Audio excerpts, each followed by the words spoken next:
Rochefort est entré la nuit dernière dans le club des villes et villages étoilés avec la mise en œuvre d'une expérimentation de coupure totale de l'éclairage public dans les quartiers Le Bois et la Forêt, Chantalouette et Champlain-Anatole-France. Il n'y aura plus de lumière désormais en semaine de minuit à 6 heures du matin et le week-end du vendredi au dimanche de 1 heure à 6 heures.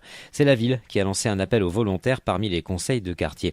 Richard Rigaud, animateur du conseil de quartier Le Bois à la Forêt. Beaucoup de personnes s'interrogent en se disant qu'est-ce qui va se passer une fois qu'il n'y aura plus de lumière.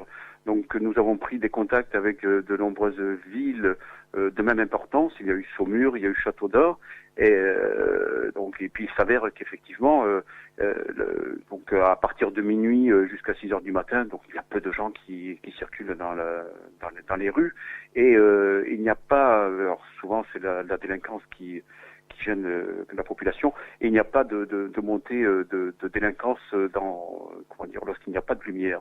Et peut-être même au contraire, puisque c'est évident que les délinquants, s'ils ne voient pas où ils vont, où ils sont, c'est compliqué pour eux. Les piétons, effectivement, feront plus attention. Et les automobilistes, d'une manière générale, au sein des villes et villages dans le noir, roulent beaucoup moins vite que si c'est éclairé. Pour preuve, lorsque nous allons à Échillais ou à Saint-Laurent-de-la-Prée, effectivement, à partir de minuit, il n'y a plus de lumière. Donc, on est beaucoup plus prudent.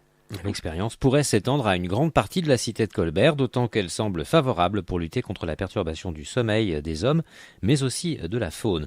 En 2014, l'éclairage public à Rochefort a coûté 270 000 € au budget de la ville. L'économie attendue est de l'ordre de 80 000 €.